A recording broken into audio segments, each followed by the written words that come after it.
Nuestra historia comienza en Alstaten, Suiza, con un puñado de productos de inmejorable calidad. El sueño fue creciendo y con él cruzamos fronteras de innovación tecnológica, geográficas y generacionales.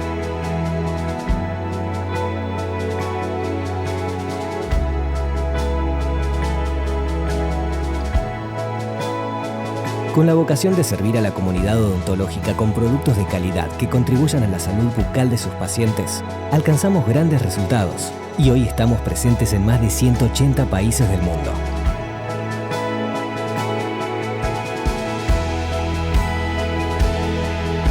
Nuestro liderazgo en Latinoamérica y el Caribe se basa en 3 pilares: productos confiables e innovadores, el mejor equipo de distribuidores de la región, que nos vincula con odontólogos de 27 países, y una historia de interrelación con las escuelas odontológicas, hoy denominada Colten School Program, que dio origen al foro educativo Colten School e-Forum, una plataforma e-learning y un puente de comunicación entre las escuelas y la comunidad odontológica latinoamericana.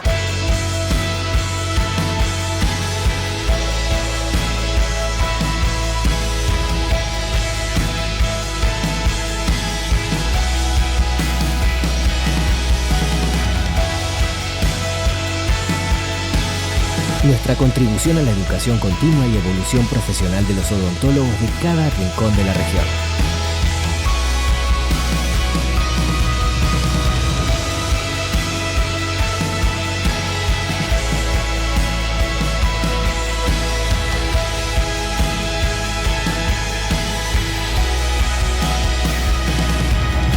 Unimos Latinoamérica con el resto del mundo, sirviendo a cientos de universidades, miles de odontólogos y millones de pacientes. En Colten sentimos a Latinoamérica como un todo, una región única, diversa, pujante y entrañable.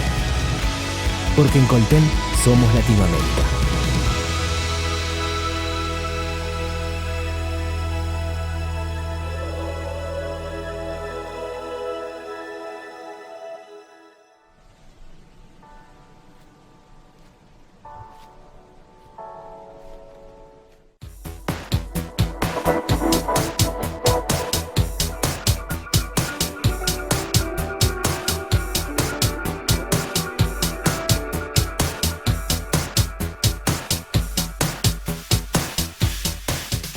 Bueno, hola a todos. Desde ya me gustaría agradecer por la invitación, tanto a mí como a la doctora Laura, que está acá conmigo, a la Asociación Latinoamericana de Operatoria Dental y Biomateriales, por la invitación en este segundo día de Congreso Latinoamericano Alodit Digital. También agradecer a Coltene y a Inteligencia Dental por el apoyo para que esto pueda hacerse este año 2020. Yo soy la doctora Lourdes González y junto con la doctora Laura Ortiz les queremos traer este tema a que llamamos rehabilitación estéticamente guiada. ¿Por qué estéticamente guiada? Porque nos vamos a regir en un protocolo estético que pueda establecerse con una oclusión para la longevidad de nuestros tratamientos. Bueno, vivimos en lo que es la odontología adhesiva, porque realmente la adhesión revolucionó totalmente esta odontología moderna que vivimos. Entonces yo creo que lo que hacemos, lo que es la odontología estética restauradora, debemos dominar técnicas que puedan ser indirectas y directas para así ofrecer todo tipo de tratamiento, ¿verdad? Y aparte de eso, estamos viviendo una odontología, gracias a la adhesión, mucho más conservadora y una odontología a que le llamamos aditiva. ¿Por qué aditiva? Porque estamos agregando material donde falta y no así sacrificando lo que sería el sustrato dental. Entonces, una odontología donde hoy en día nos preocupamos mucho más por la calidad de la adhesión que podamos tener antes que por la resistencia del material. Entonces, esa adhesión es realmente la que nos va a dar la resistencia de nuestro material por eso estamos trabajando cada vez con materiales mucho más finos. Y podemos decir que materiales mucho más finos llamados, por ejemplo, de carillas. Entonces, estas restauraciones también yo creo que cambió lo que es la generación de odontólogos, ¿verdad? Por ejemplo, mi papá siempre me dice a mí, mi hija, vos sos de la generación carillera, ¿verdad? Carillera, blanqueadora, resinosa.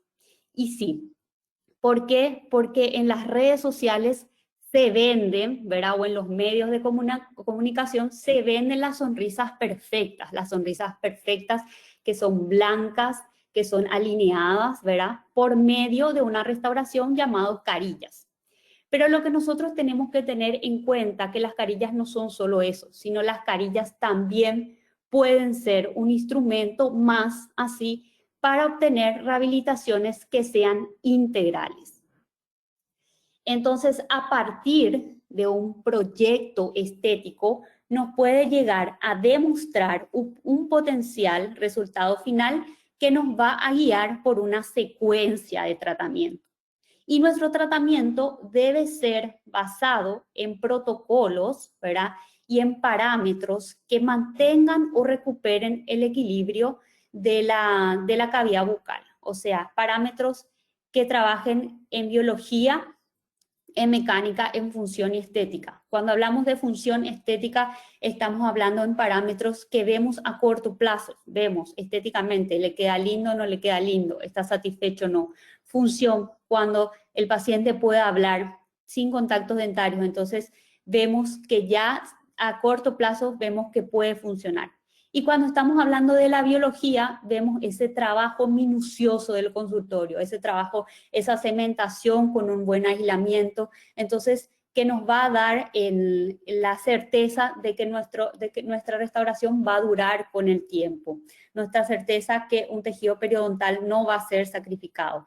Y una mecánica que pueda distribuir bien las cargas de las fuerzas oclusales. Entonces, estos parámetros deben ser basados una vez realizados los tratamientos. Y nosotros queremos dividir el tratamiento en 4 etapas. Se pueden dividir de otras formas también, pero más o menos para hacer un resumen. Entonces, una primera etapa, que tenemos una primera consulta, no necesariamente una única consulta, sí, pero sí una consulta de recolección de datos. Una segunda etapa donde hacemos diagnóstico, ¿verdad? Un diagnóstico que puede ser presuntivo para luego llegar a un diagnóstico que sí no puede ser definitivo para realizar así un plan de tratamiento. Ya teniendo la seguridad de nuestro plan de tratamiento, realizar la ejecución del tratamiento y sí acompañar el caso, acompañar los casos y los controles.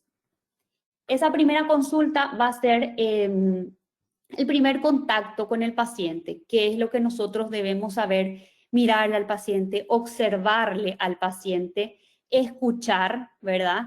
Escuchar y saber informar. Vamos a recolectar información, fotografías, vamos a hacer videos, impresiones si trabajamos de una manera analógica o escaneados, por ejemplo, si trabajamos de una manera digital, un examen clínico minucioso y también exámenes complementares donde también pedimos radiografías panorámicas, teleradiografías laterales, entonces donde vamos a obtener toda esa información para que nosotros podamos hacer un diagnóstico. Entonces, una vez recolectado todo esto, nosotros dividimos el diagnóstico en 2 etapas. Un diagnóstico que es estético y un diagnóstico que lo llamamos morfo-oclusal. Dentro del diagnóstico estético podemos estudiarla a la estética en 3 niveles. Una sería la macroestética, otra la microestética y otra la miniestética. La macroestética nos da un panorama realmente global, es lo que nos ayuda a estudiar la simetría facial. Esto correlacionada con los arcos y visibles en la distancia. Entonces, un instrumento o un artefacto que nos ayuda a estudiar la simetría y nos sitúa el arco superior en el espacio, en planos tridimensionales que son muy útiles a la hora de estudiar la macroestética, es el arco facial. Entonces, nada más para tener una orientación espacial, con el arco facial se toman los 3 puntos, ¿verdad? 2 puntos posteriores, donde simulamos el eje bisagra, un punto anterior con este arco facial, en este caso palpando el borde inferior del orbital. Entonces, de esa manera tenemos un plano de referencia. Este plano de referencia, que en este caso con este arco facial, es el plano de Frankfurt.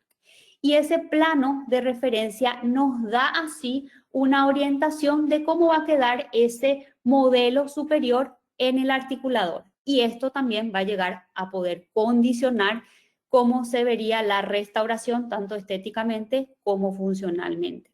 Entonces, eso es lo importante. Además de la macroestética estudiada en el arco facial, también debemos hacer fotografías estudiadas en los 3 planos, importantes para el estudio de la macroestética, que es un plano sagital, que vemos al paciente antero-posterior en el plano sagital, un plano frontal y un plano horizontal.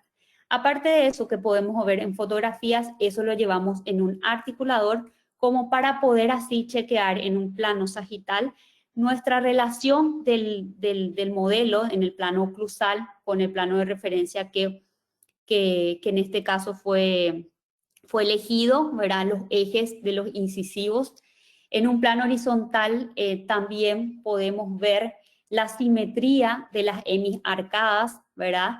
Tanto el lado izquierdo como derecho. También podemos observar, por ejemplo, la línea media con respecto al maxilar superior.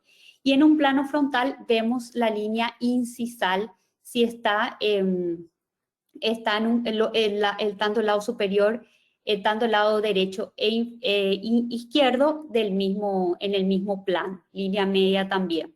Entonces son varios aspectos que se pueden estudiar cuanto a simetrías, tanto con fotografías y tanto con este instrumento que es el arco facial, para el estudio de la macroestética. Porque la macroestética lo que nos da es un panorama global de realmente del paciente, pero cómo el paciente va a interactuar en su entorno, cómo los otros le ven al paciente. Y realmente le ven en un todo y le ven en la macroestética. Entonces, de esa manera nosotros podemos estudiar. Aparte de eso, la macroestética se divide en 3 tercios, ¿verdad? Y nosotros realmente es donde podemos actuar como odontólogos, es en el tercio inferior. Entonces, este tercio va a depender mucho de 2 cosas, una que es la dimensión vertical que el paciente presenta y también la clase esquelética que el paciente presenta. Pero muchas veces nosotros actuando en el tercio inferior como odontólogos, también podemos obtener mejoras a los otros tercios, devolviendo así la armonía a todo lo que es la musculatura mímica facial del paciente. Aparte de la macroestética, vamos a lo más interno, ya vamos adentrando un poco a la sonrisa, a los labios y a los dientes, es donde encontramos a la microestética. La microestética se encarga entonces de ver cuánto de exposición dentaria yo puedo observar y cuánto de exposición gingival se puede observar. Entonces, eso es muy importante porque los labios son los que nos van a dictar muchas veces cuánto de exposición, tanto gingival y tanta dentaria se puede observar. Entonces, el labio superior en una sonrisa, ¿verdad? En una sonrisa nos va a dictar cuánto de exposición dentaria y cuánto es el límite superior de los dientes anterosuperiores.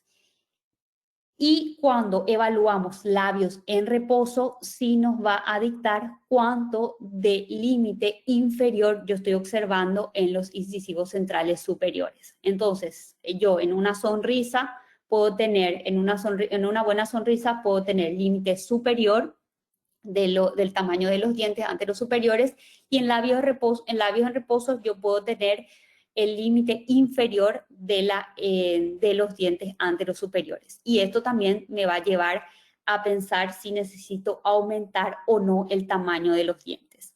Pero no, a veces labios en reposo puede ser un poco traicionero, porque muchas veces también va a depender de varias cosas. Va a depender del sexo, generalmente las mujeres muestran más dientes. Va a depender de la tonicidad muscular. Vemos que cuando nos vamos envejeciendo, vamos mostrando menos también los dientes y no necesariamente haya un desgaste de los dientes, pero sí se va mostrando menos los dientes superiores y va tomando más protagonismo los dientes inferiores. Pero sí puede ser un hincapié como para observar, necesito aumentar o no el borde incisal. Entonces, vemos labio superior, que es súper importante para poder determinar exposición tanto gingival cuanto exposición anterosuperior de los dientes. La microestética también tiene estudios que son parámetros estéticos, morfológicos, ¿verdad? Y estos parámetros están súper objetivamente ya estudiados, o sea, observamos línea media, cénit gingival, márgenes gingivales, morfología, saber qué tipo de morfología estamos tratando, troneras, configuración de bordes, áreas de contacto, puntos de contacto que forman áreas de contacto, pero esto, o sea, ya está todo objetivamente estudiado, pero siempre debemos hacerlo individualizado para cada paciente. Entonces, todo este estudio nosotros podemos realizarlo de dos maneras. Podemos realizarlo de manera analógica, como también podemos realizarlo de manera digital, ¿verdad? Entonces, a veces vemos lo que es el diseño de la sonrisa, donde todos estos parámetros de la microestética y de la macroestética que les fui diciendo ya puede estar en un software, pero nosotros debemos conocerlo como para poder ponerlo en práctica. Ahora vamos a adentrarnos a lo que es la morfología o el diagnóstico de la morfología de la morfo-oclusal, y eso nos va a contar la doctora Laura Ortiz.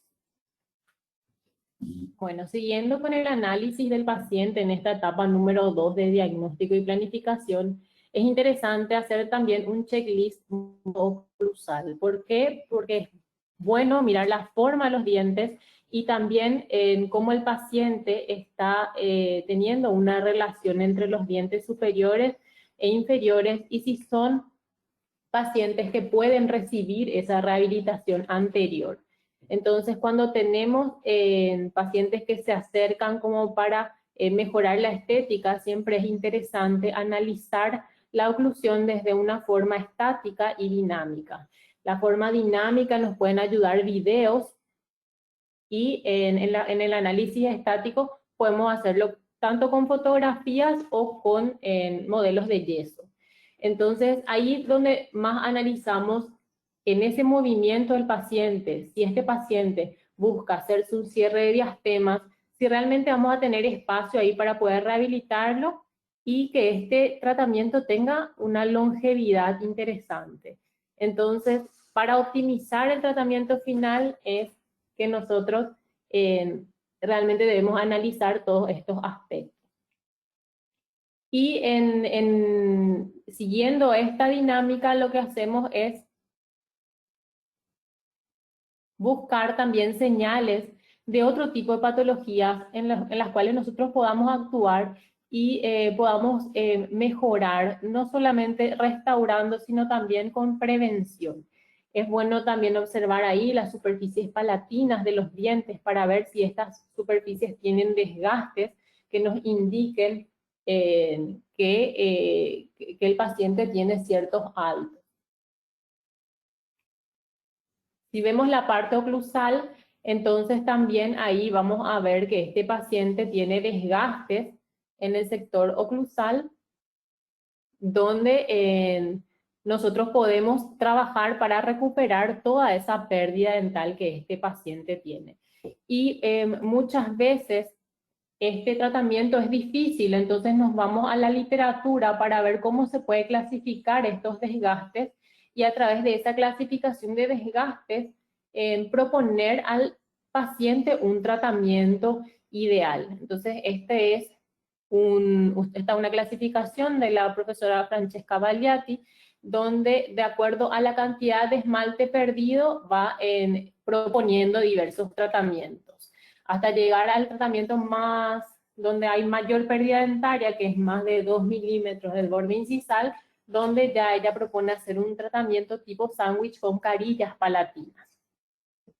En todos estos tratamientos también es importante que nosotros veamos si es que está presente un bruxismo o una fricción entre los dientes durante la noche. Entonces, para esto nosotros nos valemos también de un elemento muy importante como es el Brooks Checker.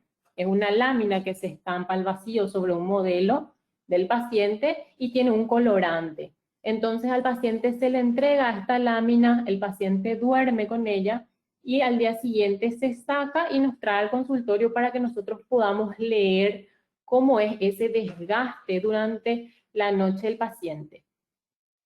También es un elemento súper importante para que nosotros veamos antes del tratamiento cómo está y luego del tratamiento cómo queda el paciente. Tal vez nosotros con nuestro tratamiento no logremos que el paciente deje de bruxar, pero sí que ese bruxismo tenga unos contactos más optimizados, que no generen lesiones a futuro, lesiones cervicales o fracturas y otros problemas que pueda acarrear. Entonces nosotros mejorando la morfología dentaria dentro de nuestras rehabilitaciones podemos lograr que todo en el paciente funcione mucho mejor.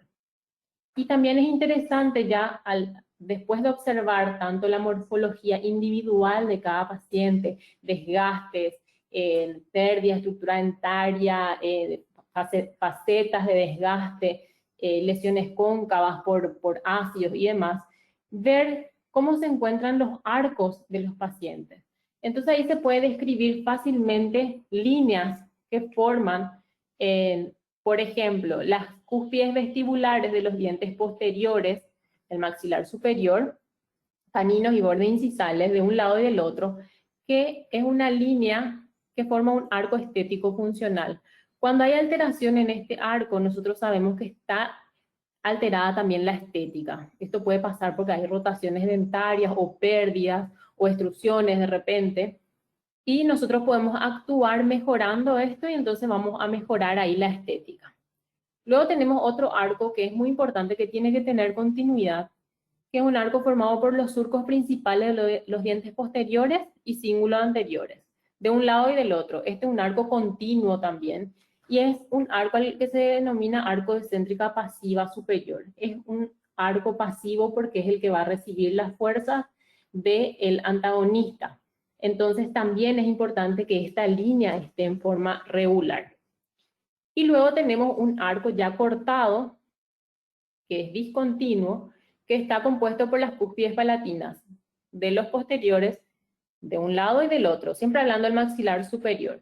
Y ese es el arco de céntrica activa superior, el que va a dar fuerza. Son las cúspides dadoras de fuerza o dadoras de contacto, que también van a tener su correspondiente arco en el inferior. Entonces, en el inferior vamos a describir también tres arcos. Un arco formado por las cúspides vestibulares de los posteriores y bordes incisales de los anteriores, cúspide canino de un lado y del otro, un arco continuo, y se va a llamar arco de céntrica activa inferior. Es el que está formado por las cúspides que van a dar fuerza y dar contacto también. Luego tenemos el arco de céntrica pasiva inferior, que está formado por los surcos principales, o sea, las depresiones más importantes de los dientes posteriores, y así también va a recibir al arco de céntrica activa superior. Van a ir correspondiéndose estos arcos, por eso es bueno que hagamos el análisis. Por último, las cúspides linguales forman también un arco que se llama arco lingual, que también tiene su importancia, sobre todo cuando vemos señales de que los pacientes se mueren en la lengua, tienen lesiones. Tenemos que identificar si este arco realmente está en forma regular y intervenir en caso de que podamos mejorar la posición de este arco. Y también mirando las arcadas podemos identificar zonas funcionales. Entonces dividir esas arcadas en 3 zonas es muy importante, donde en el maxilar superior Tenemos una zona de canino a canino, que es la zona funcional, que va a guiar los movimientos. Una zona intermedia, que está formada por los premolares y cúspide mesiovestibular de los primeros molares superiores. Y una zona de carga, donde se va a producir la mayor cantidad de fuerza. En el inferior, esa zona funcional, algunos autores involucran también al primer premolar inferior, porque es un diente que puede ayudar al canino en el movimiento protrusivo. Luego está la zona intermedia, dada por el segundo premolar y cúspide mesiovestibular del primer molar inferior, y luego ya la zona de carga. Más o menos esta es la disposición de estas tres zonas en forma correcta. Cuando nosotros nos encontramos con este tipo de pacientes, donde hay mucha alteración morfológica, hay rotaciones dentarias, como vemos aquí, de los premolares, ausencia dentaria y demás, entonces estas zonas funcionales van a estar alteradas. Vamos a tener unas zonas funcionales de un tamaño muy desequilibrado, una zona intermedia muy grande, una zona de carga menor. Entonces, ante esto, nosotros podemos ver cómo podemos optimizar esa forma dentaria, ya sea reemplazando dientes, reemplazando restauraciones, perdón, colocando implantes y devolverle al paciente ese equilibrio entre las zonas. Muchas veces en esa zona intermedia de los premolares se le da función o se le da guía a los premolares y ocurren este tipo de situaciones donde este segundo premolar superior, al participar de una guía lateral, por ejemplo, se fractura. Este es un mismo paciente que fracturó el segundo premolar de un lado y el segundo premolar del otro lado, porque son dientes que realmente no corresponde que estén en esa zona funcional.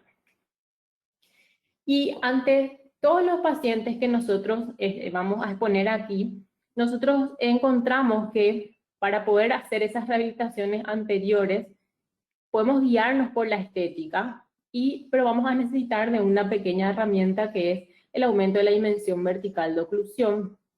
Este aumento de dimensión vertical de oclusión no se puede hacer tan arbitrariamente, debe ser analizada, sobre todo en el plano oclusal, debe ser analizado en modelos montados en articulador, también valernos de radiografías, y a través de este montaje en articulador ya analizar dónde vamos a aumentar, dónde vamos a dejar lo que ya está, ¿verdad? Y qué restauraciones vamos a cambiar.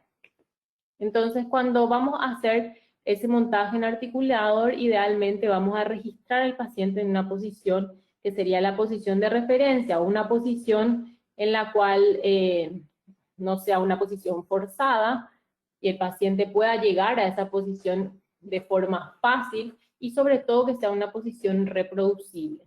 Para llegar a esta posición hay diferentes maneras, todas son válidas dentro de la literatura, pero nosotros tenemos que adaptar siempre cuál es la mejor para nosotros en la clínica y para cada paciente en particular. Para eso hay diferentes formas de desprogramar, formas clásicas utilizando jig. Podemos utilizar también unos jig modificados que puedan abarcar también la superficie palatina del maxilar superior, y también podemos hacerlo con rollos de algodón. Entonces, a partir de esta desprogramación, nosotros hacemos ese registro. Ya habíamos hecho el registro del arco facial cuando analizamos la parte estética, y ahora cuando vamos a hacer este montaje en articulador, faltaría este registro. Para eso nosotros utilizamos una cera llamada Beauty Pink, que es una cera rígida, y la rebasamos en 4 puntos para que nos dé mejor estabilidad, con una cera que tenga mayor fidelidad también. Entonces no se produce esa resiliencia que a veces se encuentra cuando hacemos los registros con siliconas, ¿verdad? Con siliconas de laboratorio. También existen otro tipo de materiales para registrar, que todo lo que nos dé estabilidad y seguridad cuando interponemos los modelos es totalmente válido. Una vez que colocamos ese registro en posición, se termina el montaje, y ahí viene la pregunta de cuántos vamos a aumentar en caso de que sea necesario hacer ese aumento de dimensión vertical de oclusión. Como nosotros guiamos nuestros tratamientos a través de la estética, entonces lo que utilizamos son medidas dentales promedio. Normalmente cuando hay desgastes dentarios, en sentido mesodistal el diente permanece intacto, entonces lo que hacemos es una medición de cuánto el paciente mide en forma, o sea, de mesial a distal, con un compás de Castro viejo, y ahí anotamos y hacemos una regla de 3 para ver cuánto deberíamos aumentar para que quede estéticamente aceptable. Claro que esto es algo muy mecánico que nosotros debemos luego probar en el paciente para ver si realmente tiene su aprobación. A partir del hallazgo de esa medida dental promedio de cuánto deberíamos aumentar, lo que hacemos son encerados. Y esos encerados pueden ser hechos en forma sectorizada también, ¿verdad? Primero de canino a canino superior, se prueba, si el paciente acepta, ahí seguimos con el encerado posterior. Todo va a depender, como dije, de cómo el paciente acepte ese encerado sectorizado. En este paciente decidimos hacer solamente un aumento en el maxilar inferior porque analizando el plano oclusal superior está bastante bien. No es un paciente que tenga el plano muy empinado, por ejemplo, donde necesitaríamos equilibrar eso. Que es este caso, donde sí hicimos un encerado ya completo, vamos a restaurar a todo el paciente para mejorar todo lo que podamos de ese paciente de morfología y de manera que los movimientos sean más fáciles de realizar para este paciente. Entonces, una vez terminado ese encerado, vamos a ir cerrando la parte de diagnóstico estético y morfoclusal para pasar a nuestro plan de tratamiento. Bueno, y una vez realizado el diagnóstico estético y morfoclusal, va a definir el plan de tratamiento y la verdad que lo vamos a poner, todo ese diagnóstico que hicimos con cada paciente lo vamos a poner en práctica. Vamos a ver si el paciente va a aprobar, va a rechazar o modificar. Y también va a depender de nosotros si vamos a aceptar, aprobar o rechazar, ¿verdad? Entonces, para eso hacemos una prueba o un ensayo restaurador llamado mock-up, ¿verdad? Entonces, donde primero evaluamos la estética para ver si el paciente acepta, si no está interfiriendo en los parámetros de corto plazo que dijimos que eran función y estética. Entonces vemos que el paciente puede hablar bien, vemos que el paciente se siente cómodo. Decimos primer mock-up porque en realidad a veces pueden ser varios, ¿verdad? Porque no necesariamente en el primer mock-up ya funciona, siempre modificamos de acuerdo a cómo el paciente interactúa con este diagnóstico y con este ensayo restaurador que le hacemos. Entonces, eso lo probamos, registramos fotográficamente y también lo hacemos interactuando, hablando, conversando, ¿verdad? Viendo si realmente se acepta o no. Y una vez que estéticamente esté ok, entonces lo que podemos hacer es un mock-up de los dientes anteroinferiores. Entonces ya observamos de esa manera el espacio funcional que tenemos como para poder levantar y hacer esa dimensión vertical, aumento de dimensión vertical.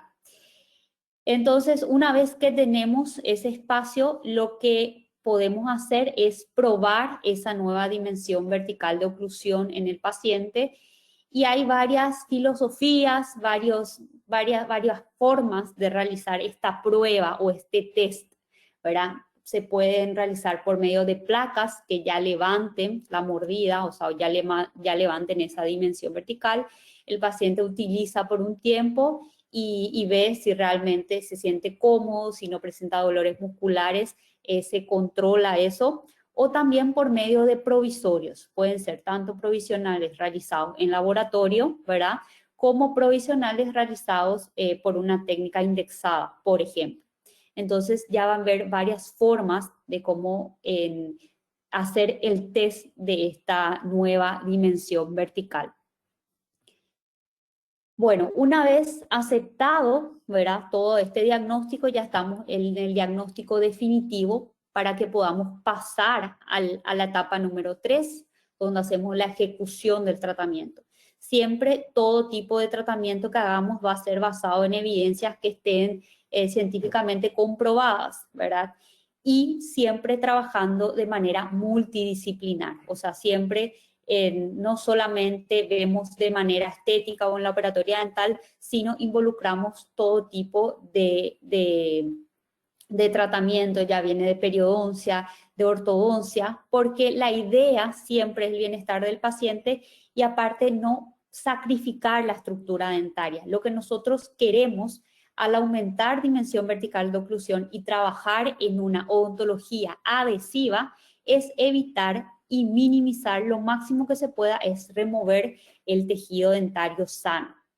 Entonces vamos a mostrar estos 3 casos donde realizamos de diferentes maneras, porque también va a depender mucho del paciente como para que podamos hacer cada tipo de protocolo de tratamiento. Entonces en este paciente 1 vemos que el paciente presentaba la pérdida de dimensión vertical, hicimos el encerado, hicimos las pruebas, el mock-up, todo una vez aceptado. Entonces realizamos el primer sector, que es anterosuperior, realizamos sí unas carillas, pero unas carillas de resina, de manera indirecta. Y la idea fue con este paciente porque realmente no tenía tiempo de sentarse en una silla odontológica, creo que por más de 1 hora.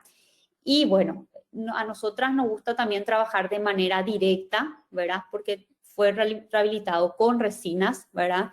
De manera directa, pero como no teníamos tiempo y sí nos lleva tiempo sentarnos, realizar, hacer las estratificaciones, dar un pulido realmente como se debe hacer, entonces lo que decidimos es hacerlo de manera indirecta.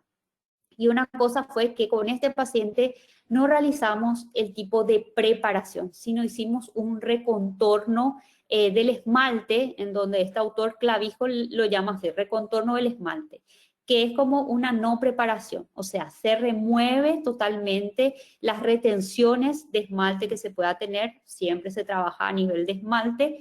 Entonces, en estos casos, cuando yo puedo realizar, por ejemplo, una no preparación, solamente eliminación de retenciones. En este caso, ¿por qué? Porque el paciente no tenía problema de color, para él no era un problema o no quería tener los dientes más blancos. Las carillas podían ser cementadas con un eje horizontal, no rompimos punto, no se rompe punto de contacto, entonces para eso sí se puede hacer una no preparación. Entonces, realizamos modelos, ¿verdad? Para poder realizar una técnica indirecta donde nosotras mismas hicimos la estratificación en el modelo por medio de esta matriz de silicona, ¿verdad? Entonces, hicimos una estratificación policromática, que es la estratificación publicada por FOL, pero sí de manera más reducida o de manera más simplificada, donde utilizamos un esmalte, ¿verdad? Un esmalte acromático, por ejemplo, si trabajamos con resinas Everglow, un esmalte Bleach Trans, ¿verdad? Para una cara palatina, realizamos la dentina de cuerpo opaco, cromática, ¿verdad? Y luego una capa final de un esmalte de cuerpo. Entonces fue una estratificación policromática en el sector anterosuperior. Ya para el sector anteroinferior nada más hicimos solamente un tipo de resina que es la que va con todo, una resina de body, porque las carillas eran muy finas. Seguimos un protocolo de pulida y acabado, eso sí, cuando se hace por una técnica indirecta, de repente el pulido de acabado puede ser un poco más facilitador, ¿verdad? Porque lo hacemos fuera de la boca, entonces podemos tener un mejor pulido donde establecemos una anatomía primaria por medio de discos. Siempre trabajamos con con multiplicador, ¿verdad? En un motor eléctrico, las texturizaciones y los brillos, ¿verdad? Estos brillos, la técnica indirecta es como realizar un provisorio. Entonces, una vez retirada del modelo, demarcamos bien dónde es el límite de la restauración para poder pulir de mejor manera y también la adaptación es mucho mejor. Entonces, realizadas las restauraciones de esa manera, las anterosuperiores y las anteroinferiores, lo cementamos, esto es resina, ¿verdad? Resina de consultorio, de forma indirecta, con la aplicación del ácido fosfórico de modo de limpieza y la aplicación de un adhesivo como para humectar la superficie interna, la cementación a nivel de esmalte, ácido fosfórico, adhesivo, y la cementación adhesiva con un cemento de fotocurado. Entonces se realizó anterosuperior y anteroinferior de esa forma. Una vez establecido una oclusión bilateral y simultánea de los caninos, entonces se hace nuevamente un registro oclusal como para tener más fidelidad del espacio posterior que tenemos y para que las restauraciones posteriores puedan ser confeccionadas. Pasando a los posteriores, doctora Laura. Sí, para este paciente hicimos restauraciones posteriores donde eliminamos todas las antiguas que estaban muy desgastadas y donde había lesiones cariosas, también las eliminamos, es como que neutralizamos y luego utilizamos una técnica que es una técnica indexada para poder transferir exactamente en lo que enceramos y probamos anteriormente a las restauraciones finales. Trabajamos en forma indirecta con esta técnica indexada de llaves de silicona transparente y estas llaves de silicona transparente las realizamos con una cubeta transparente primero. Entonces esta es la forma en la que nosotros realizamos esta cubeta para luego cargar esa silicona de adición transparente. Entonces, lo que hacemos primero es manipular una silicona de condensación, pues una silicona laboratorio, para generar ahí un espacio para luego hacer la impresión del encerado. Entonces, esta llave de silicona es la que estampamos luego con una lámina para blancamiento.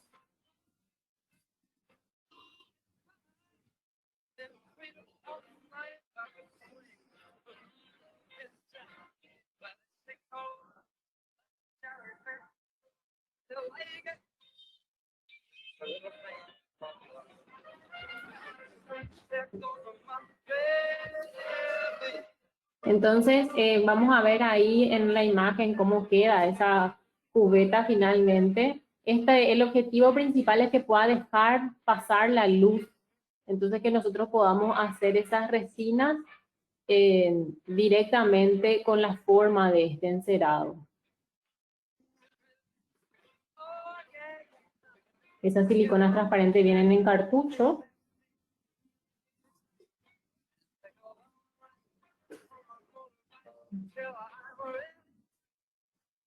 Y luego lo que hacemos es cortar esas matrices para poder utilizarla en forma sectorizada y que sea más fácil la manipulación.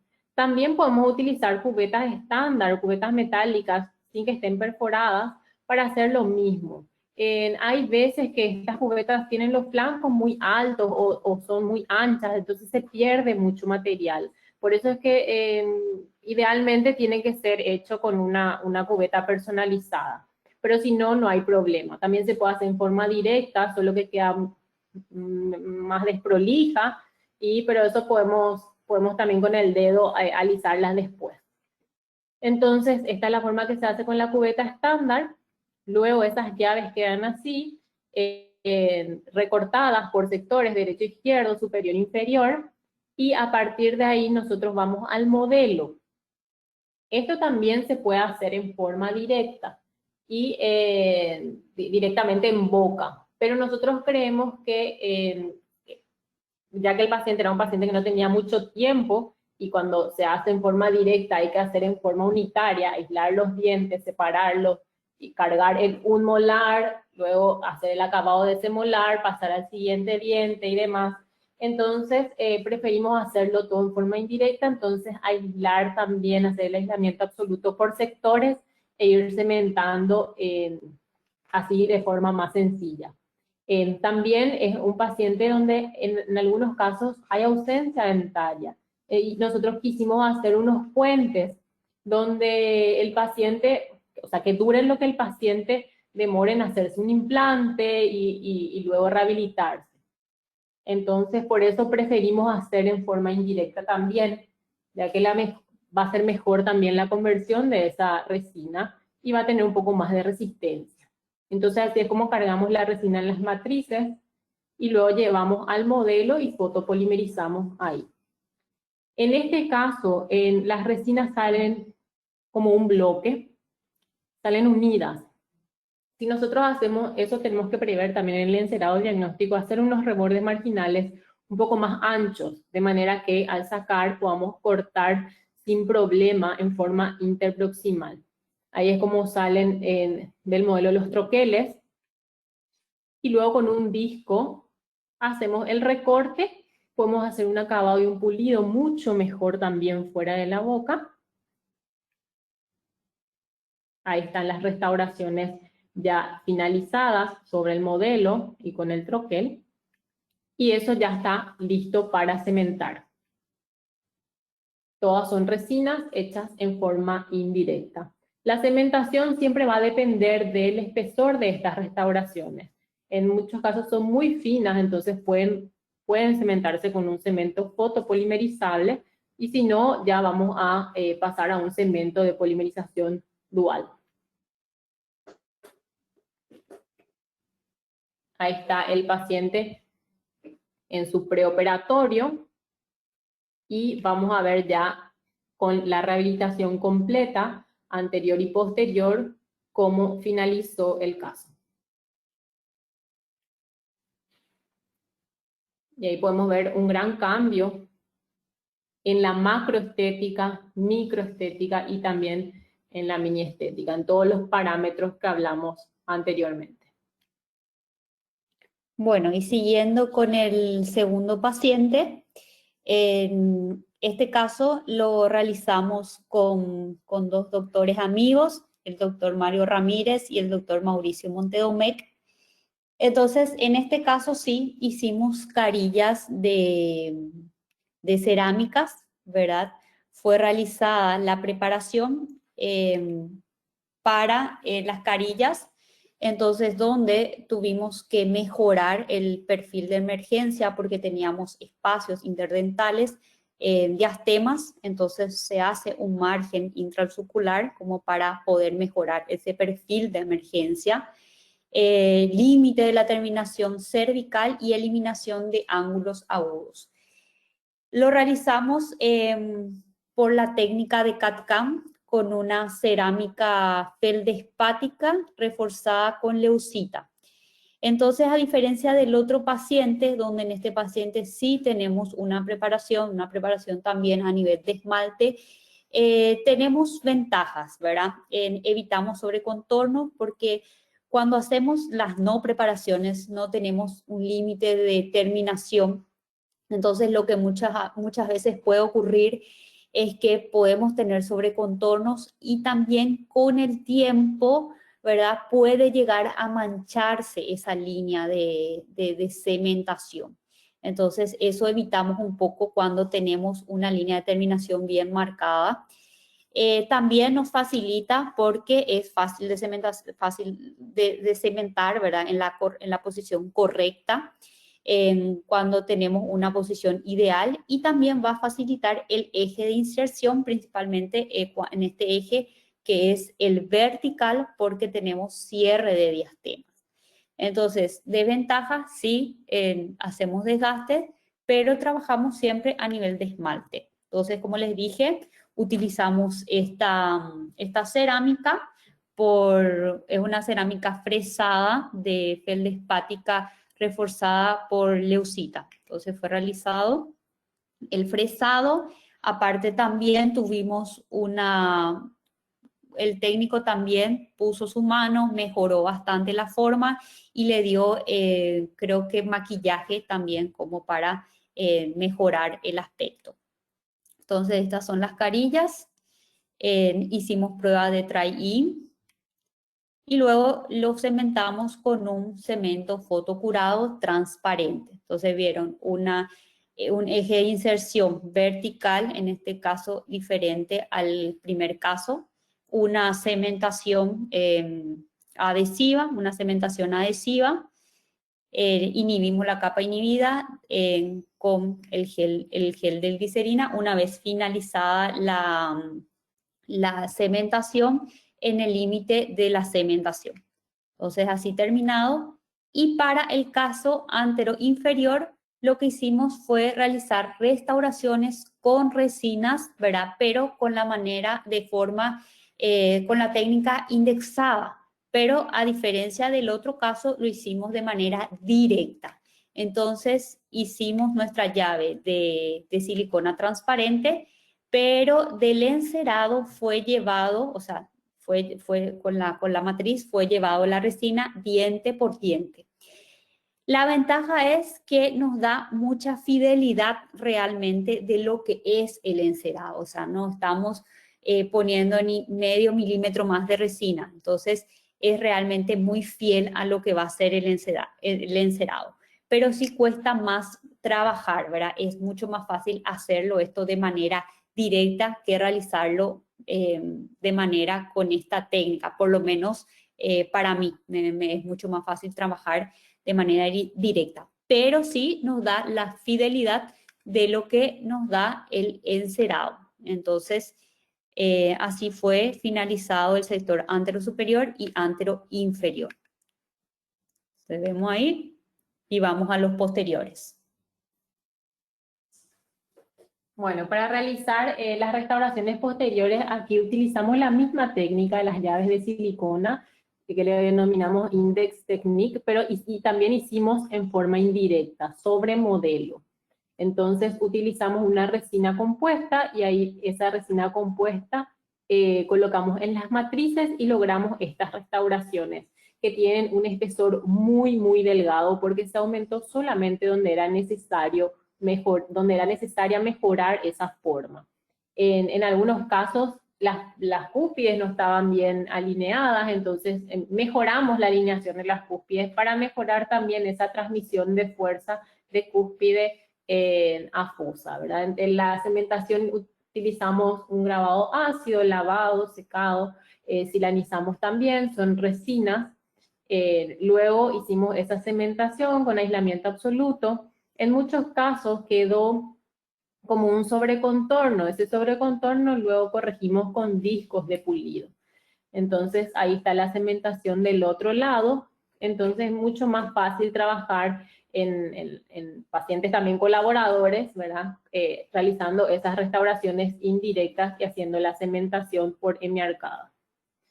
Entonces así es como fuimos cementando diente por diente como unos capuchones de resina que luego hicimos el acabado y el pulido, como les dije, para que no quede ese sobrecontorno. Así es como quedaron finalmente estas restauraciones y podemos ver todo el sector inferior ya cementado y rehabilitado. Así es como fue el preoperatorio de este paciente, con los diastemas, y el postoperatorio ya con el cierre de diastemas en cerámica en la parte anterior y el resto hicimos en resina compuesta. También vemos bastante mejoría y diferencia de la macroestética en este paciente, en estas fotografías extraorales que son de vital importancia.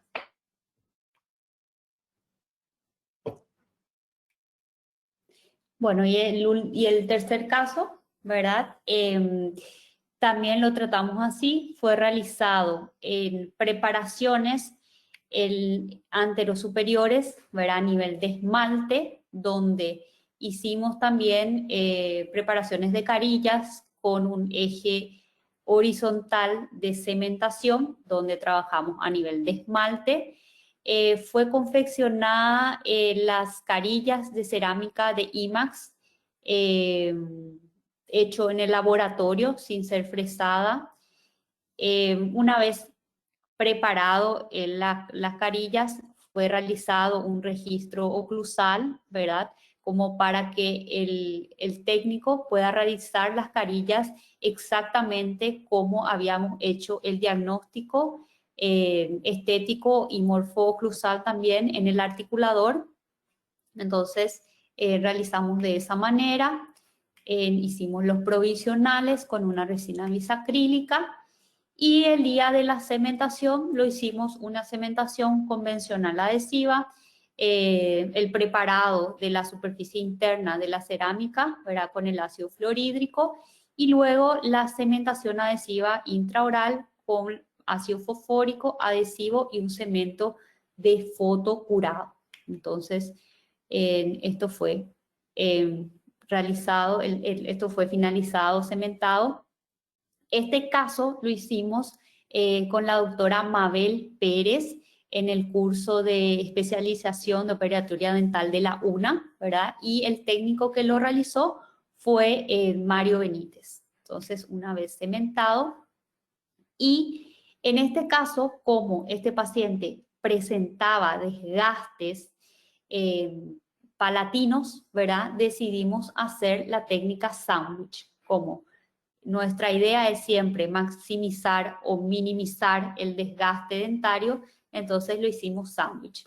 Que hicimos las carillas palatinas como para no realizar coronas, ¿verdad? Entonces fueron realizadas la cementación de las carillas palatinas.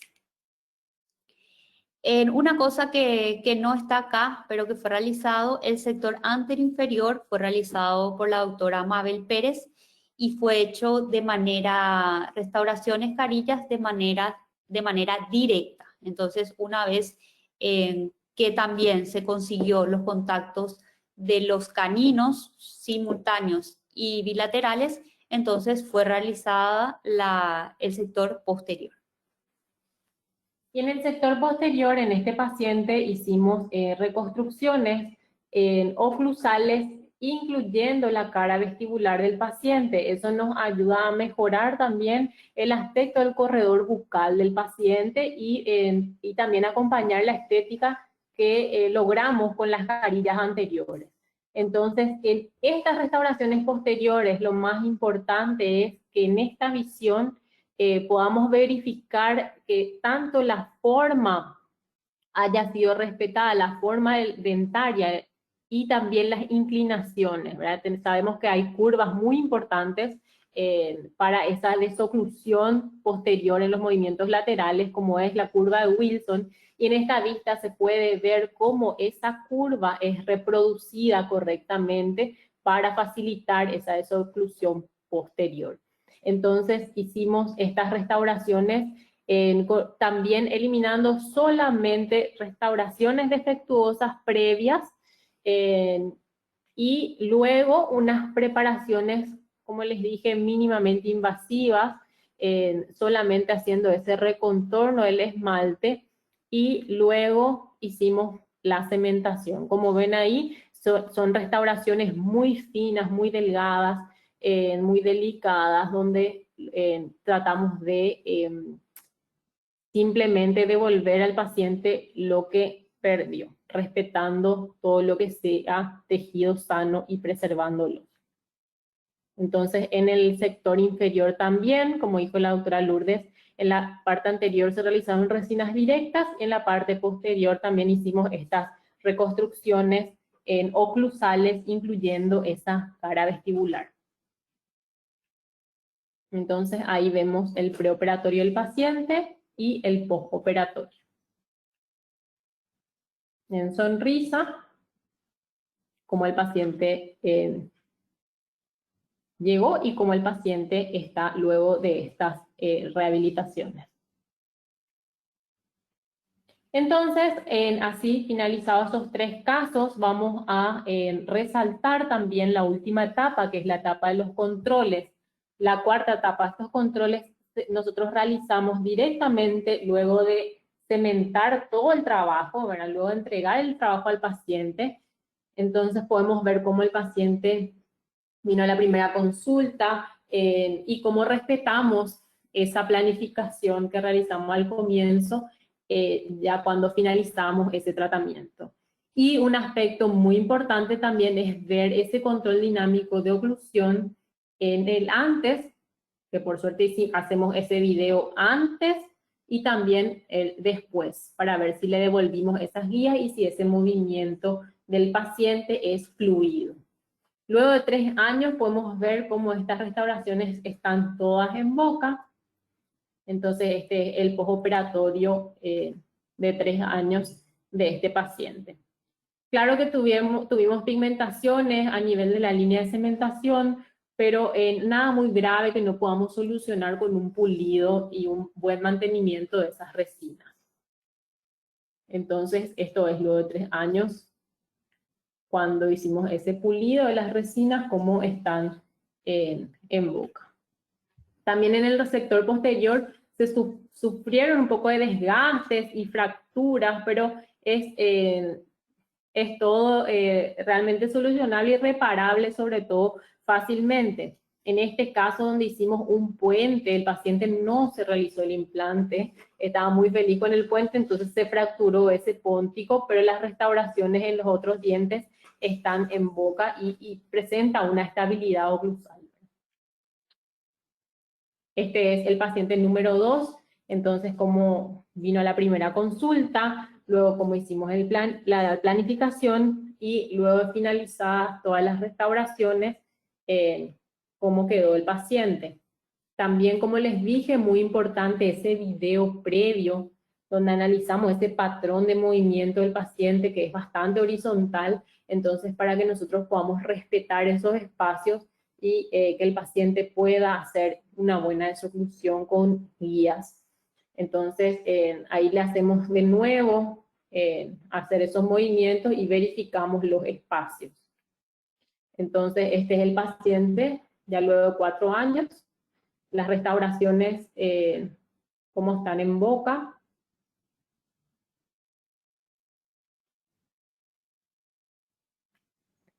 Entonces esta es una foto intraoral donde vemos todas las restauraciones bien en boca, y en esta donde se ve en la parte oclusal cómo hay desgastes de las restauraciones, pero todos los puntos de contacto están mantenidos en forma ideal. Entonces eso es lo que nosotros buscamos con estas restauraciones, y cuando el paciente quiera puede cambiarse estas restauraciones por cerámicas.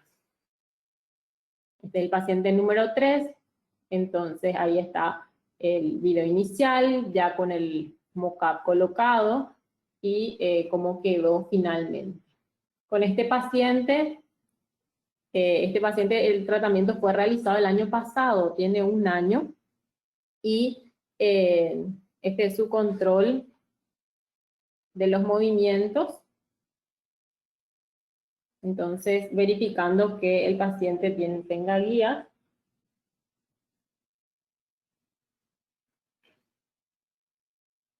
Y ya las fotografías también para hacer el análisis estático de los movimientos laterales, de un lado y el otro. Entonces, ahí podemos verificar que nuestro tratamiento es según lo planeado. Y nuestro postoperatorio, este primer año es a distancia, porque lastimosamente este paciente vive en Argentina, entonces nos agarró en época de pandemia y nos comunicamos ya a distancia para hacer sus controles. Vía WhatsApp. Vía WhatsApp. Gracias, Amabel. Bueno, eso es todo de parte nuestra. Queremos agradecer nuevamente a toda la organización por la invitación. Estamos a disposición para responder las preguntas que sean necesarias y esperamos ahora las preguntas. Y le agradecemos a todos los que están ahí hasta el final y participaron de la conferencia. Okay, muchas gracias.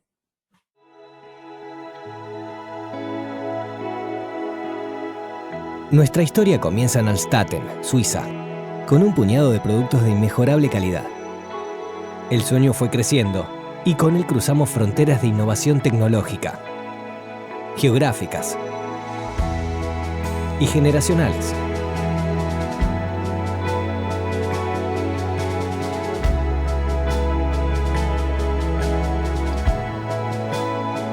Con la vocación de servir a la comunidad odontológica con productos de calidad que contribuyan a la salud bucal de sus pacientes, alcanzamos grandes resultados y hoy estamos presentes en más de 180 países del mundo.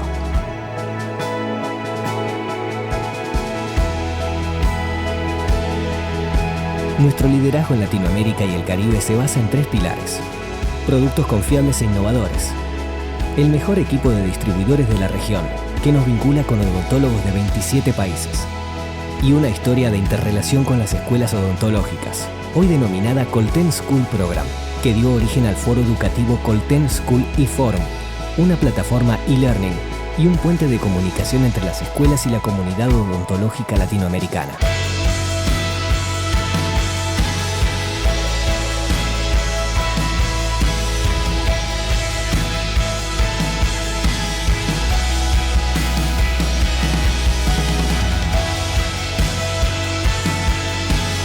Nuestra contribución a la educación continua y evolución profesional de los odontólogos de cada rincón de la región.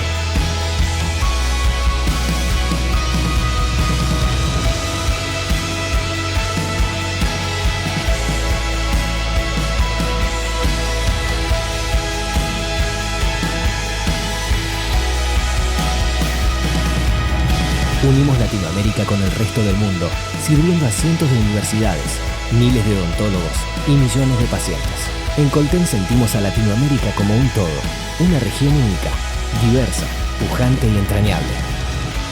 Porque en Colten somos Latinoamérica.